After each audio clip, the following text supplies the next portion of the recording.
A quarta vez que isso aconteceu, eu expliquei isso na última vez em que estive aqui.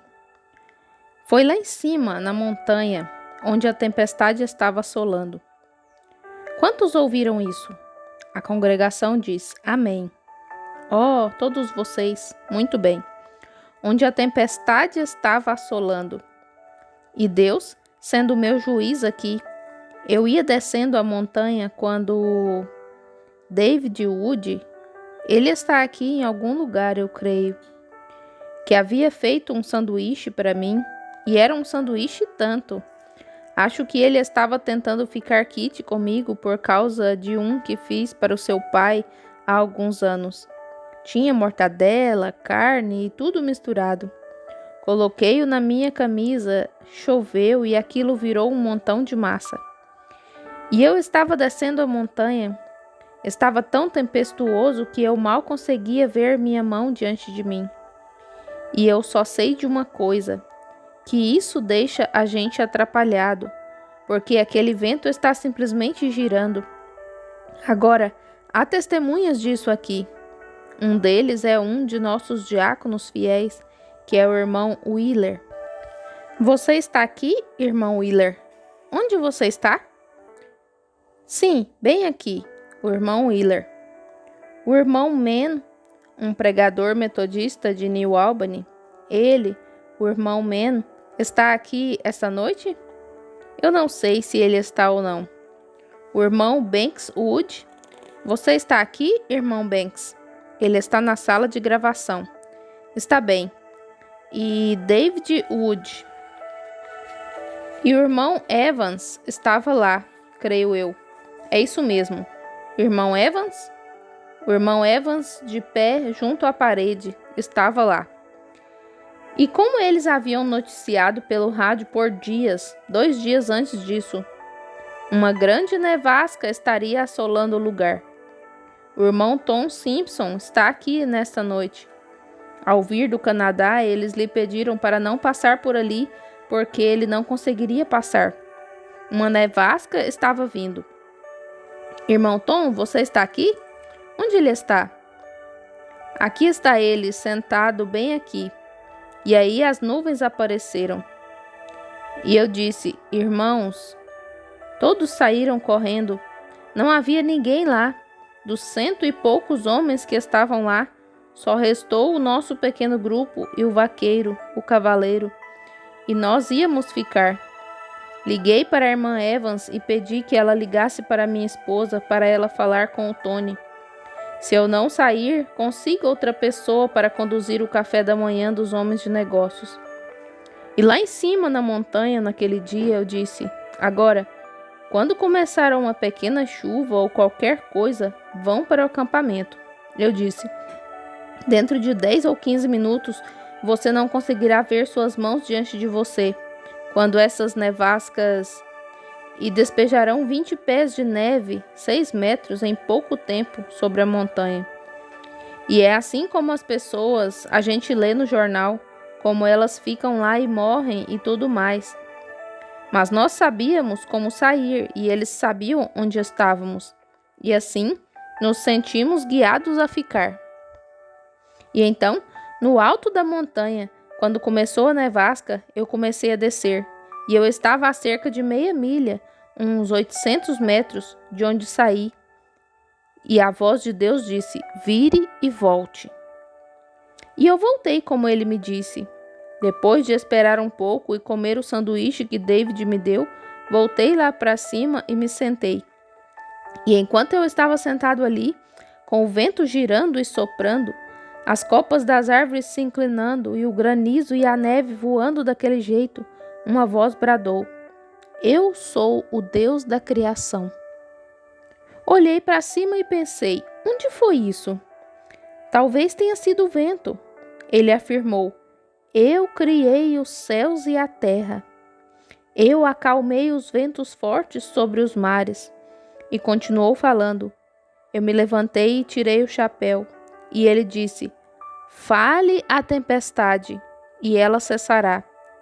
O que você disser acontecerá. E eu falei: tempestade, cesse. e sol brilhe normalmente por 4 dias até sairmos daqui. E eu não disse mais do que isso. Quando o granizo, a neve e tudo o mais pararam, em um instante o sol quente estava brilhando em minhas costas. Eu vi os ventos soprando assim, voltando do norte, descendo, quero dizer, do leste, vindo do leste. Estavam vindo do oeste. Os ventos mudaram e vieram nessa direção. E as nuvens, como algo místico, levantaram-se no ar e o sol estava brilhando em poucos minutos.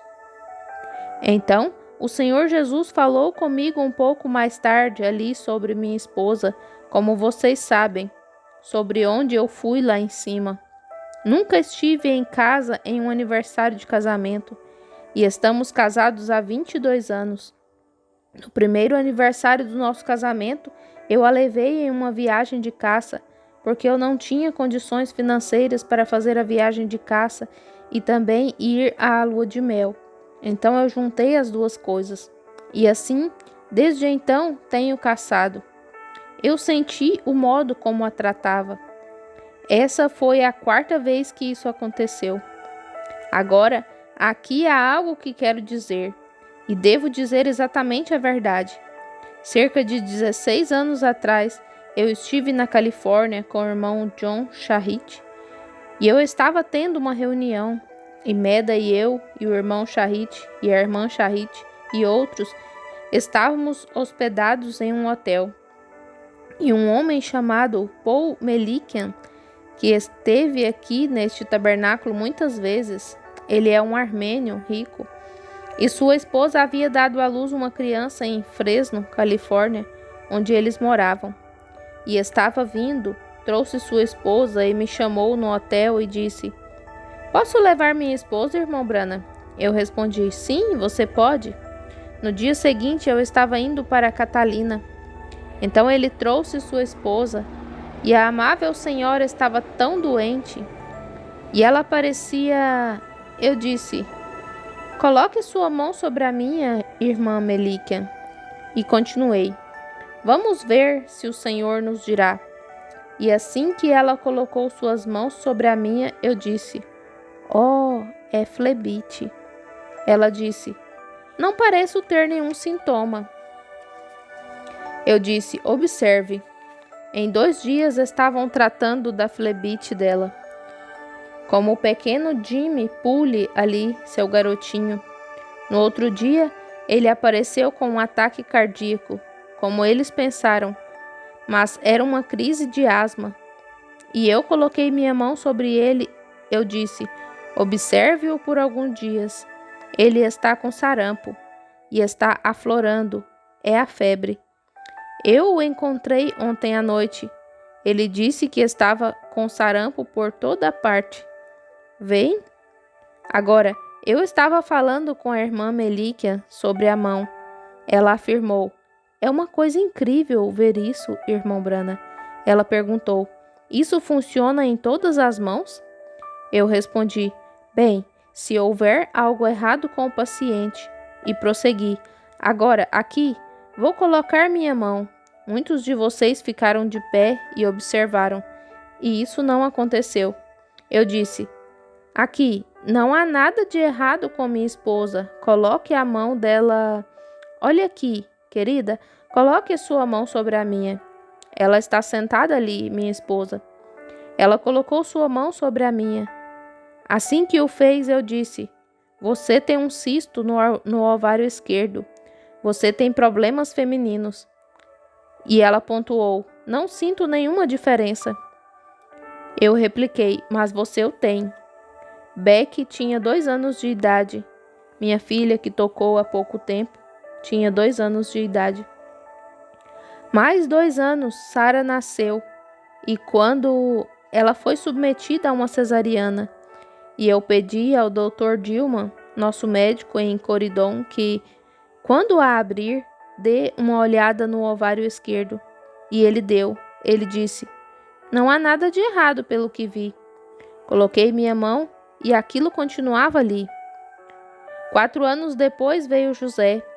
Pedi que ele desse uma olhada novamente. Nada de errado pelo que vi. Coloquei minha mão e aquilo ainda estava ali. Então, nós simplesmente esquecemos o assunto. Agora, isso é algo que tenho que dizer. Não gosto de dizer isso, mas tem que ser a verdade. Vejam, e é isso que vocês querem. Diga sempre a verdade, não importa o que aconteça. Anos se passaram e nunca havíamos notado isso.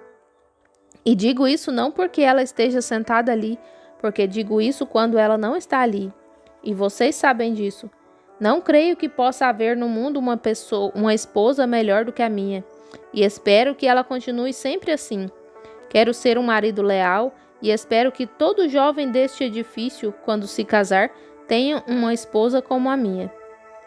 Não sei por quanto tempo viveremos assim, mas espero que pelo resto de nossos dias na terra. Temos sido muito felizes juntos. Foi Deus quem me disse para me casar com ela. Ao mesmo tempo, sem que ela soubesse, eu estava tentando não me casar com ela. Não porque não a amasse, mas porque achava que não seria capaz de sustentá-la. E ela era uma boa mulher, e eu não a merecia. E ela foi orar e abriu a Bíblia, e imaginem, ela disse: Senhor, eu nunca fiz isso antes, mas me dê uma escritura que me ajude. Se tiver que esquecê-lo, então que eu o esqueça. Abriu a Bíblia, e ela foi a um pequeno galpão e orou, e quando ela abriu a Bíblia, Malaquias 4. Eis que eu vos envio o profeta Elias, Isso foi há 20 e poucos anos, sem saber nada sobre o ministério deste dia. E eu estava deitado lá junto ao rio, e ele me despertou uma noite, e eu o ouvi de pé ali junto à porta. Ele disse: Vá e busque-a. E seu casamento será em outubro próximo, no dia 23. E isso foi exatamente o que fiz. E temos vivido felizes. Pela graça de Deus, nunca tivemos palavras ofensivas entre nós. Ela tem sido um amor. Um dia eu cheguei e ela teve que criar essas crianças sozinha por eu estar no ministério. Poucas mulheres suportariam isso. Vocês sabem disso, seria muito difícil. E então eu entrei e ela disse alguma coisa. Temos o José ali atrás e ele é um menino e tanto. E ele ajudou a colocar alguns dos cabelos brancos na cabeça de sua mãe, como eu também fiz. Então, ele era realmente um garoto cheio de energia e tinha feito algo muito ruim. E eu disse a ela me disse: Billy, dê uma surra nele. Eu disse: não tenho coragem, vem. E ela disse: sim, se você tivesse que aguentar isso. E bateu a porta na minha cara.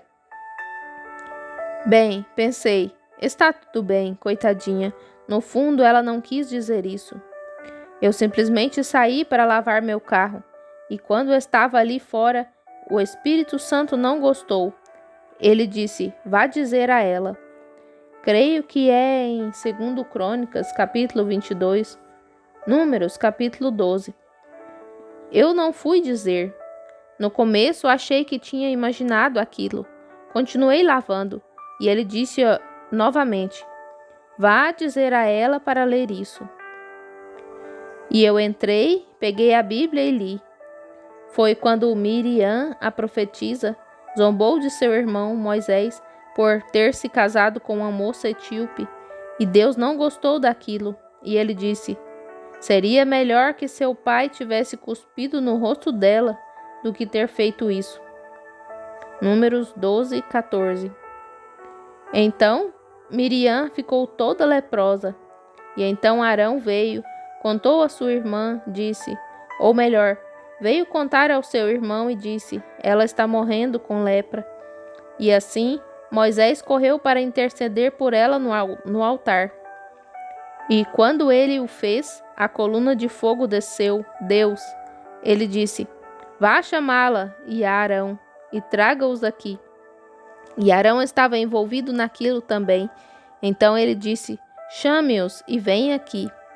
Ele disse: Se houver alguém entre vocês, Deus falando agora com eles, que seja espiritual ou um profeta, eu, o Senhor, me darei a conhecer a ele. Falarei com ele em visões e me revelarei a ele através de sonhos e revelarei sonhos e assim por diante. Ele disse: Mas o meu servo Moisés, não há ninguém na terra como ele. E continuou: Eu falo com ele de lábios a ouvido. Ele indagou: Vocês não temem a Deus? Vejam, Deus não gostou daquilo. Bem, quando eu vi isso, entrei correndo. E ela estava no outro quarto, bati à porta. Ela havia se trancado. Eu lhe disse que queria falar com ela. Entrei, conversei com ela, tentei lhe dizer de que se tratava. Eu disse: Querida, você sabe o quanto eu te amo, mas Deus não gostou daquilo. Você não deveria ter dito aquilo. Imediatamente depois disso, ela teve um problema em seu lado. Nós a levamos ao médico aqui em Louisville, o Dr. Arthur Schoen, e ele encontrou um tumor no ovário esquerdo, que eu havia encontrado 15 ou 16 anos antes. Um tumor no ovário esquerdo, do tamanho de uma noz. Eu perguntei: O que o senhor acha disso, doutor? Ele respondeu: Vamos ver o que acontece. Traga-a de volta em alguns meses, cerca de 2 meses ou algo assim. Nós a levamos de volta. O tumor havia crescido de uma noz para o tamanho de um limão. Ele recomendou: é melhor extraí-lo. Se amolecer, se tornará maligno. E eu disse: bem, que coisa. Eu afirmei: estamos indo a Tucson. O senhor me enviou para Tucson. Ele a encaminhou a um ginecologista, pois não queria ficar com a responsabilidade. Então, ele deve ter lhe contado sobre meu ministério, porque o ginecologista disse: vai ter que extrair.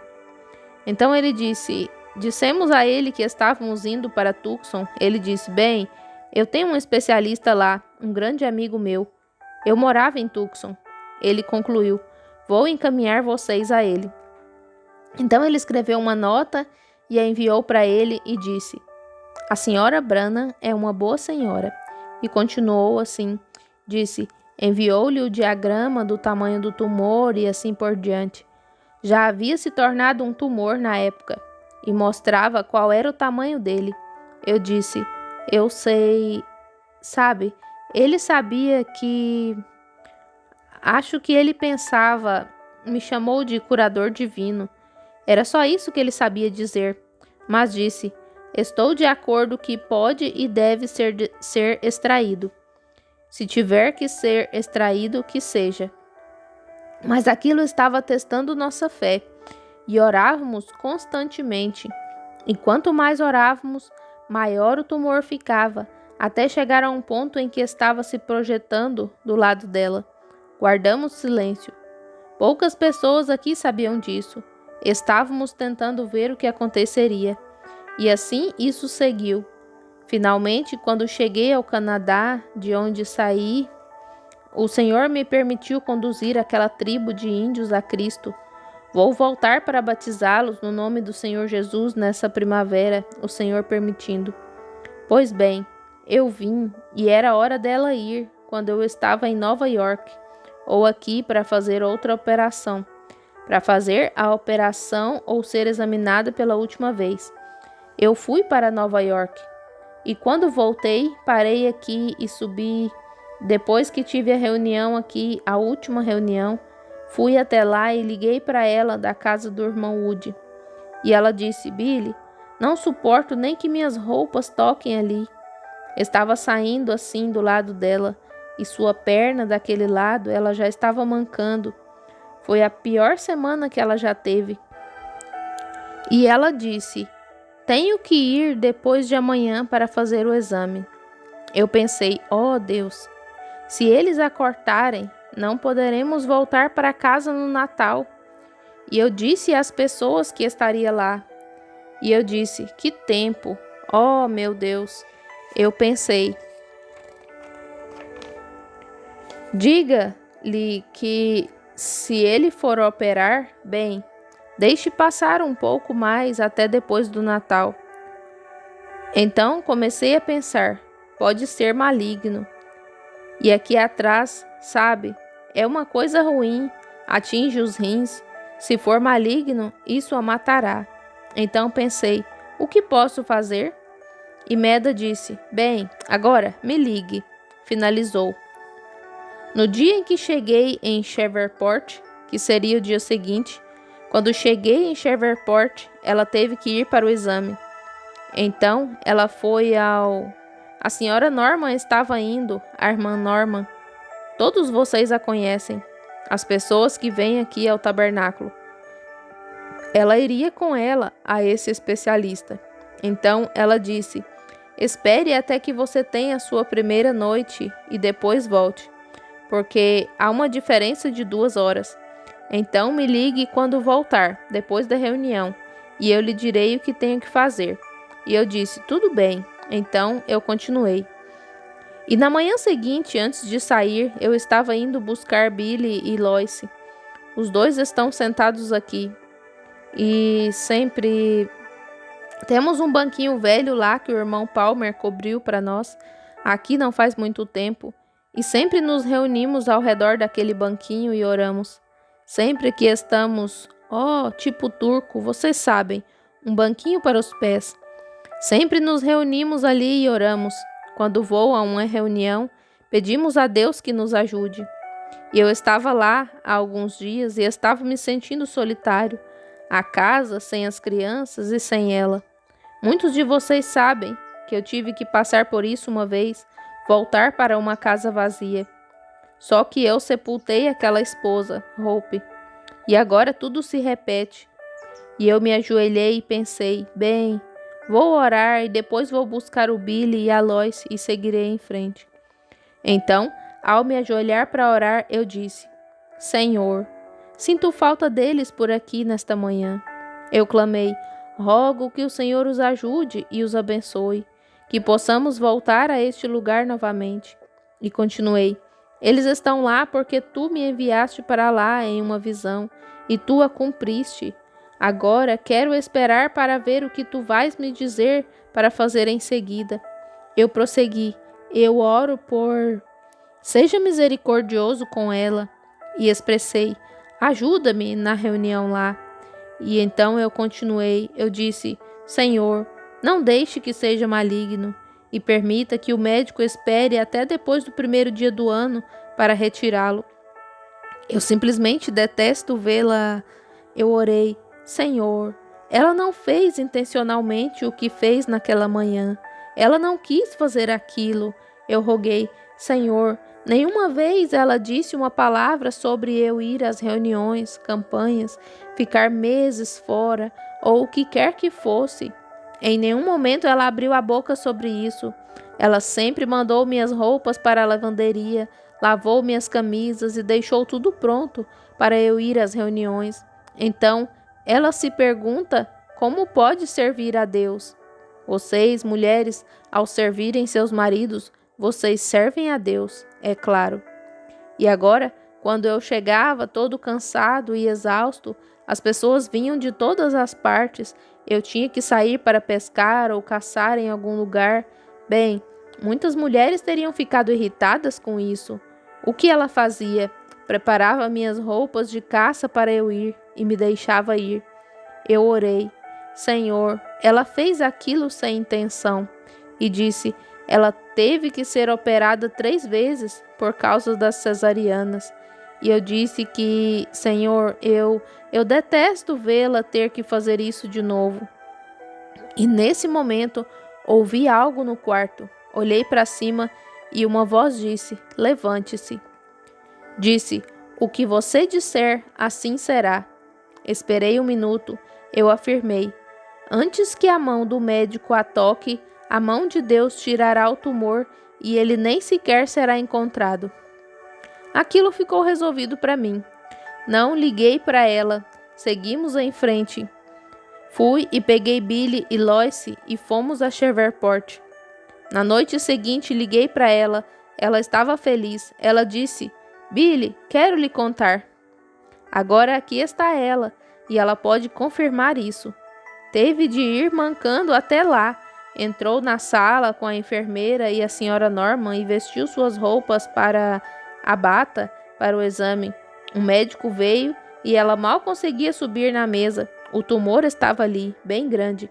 E quando o médico entrou e estava conversando com ela, ele se aproximou e levantou o lençol para tocá-la. E antes de tocá-la, o tumor desapareceu. E o médico não sabia de que lado estava. Ele disse: "Espere um minuto." Com os diagramas detalhados e todas as radiografias e tudo mais, ele não conseguiu encontrar nenhum vestígio. Ele a examinou várias vezes e disse: "Talvez eu não consiga explicar, mas, senhora Branham, esse tumor não está aí." E ela nunca mais teve um único sintoma daquilo desde então. O que foi isso?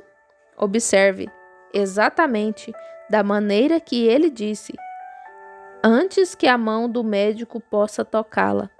Uma fração de segundo e sua mão a teria tocado. Quão perfeita é a palavra do Senhor! Agora, aqui está a minha esposa e nós dois estamos diante de Deus. Mas antes que a mão do médico pudesse tocar seu corpo, enquanto ele se aproximava dela assim, algo aconteceu. O tumor desapareceu. E eles não puderam. Ele disse: "Creio que foi isso, não foi, querida? Eu quero tranquilizá-la, senhora Branham." Está certo a maneira como ele disse? Correto. Que aquele tumor não está ali. A senhora não tem nenhum tumor. O que foi isso? Exatamente de acordo com a palavra do Senhor. Isso foi... Amém. Essa é a 5ª vez. 5 é o número da graça, um número de fé também. Fé em inglês, F-A-I-T-H.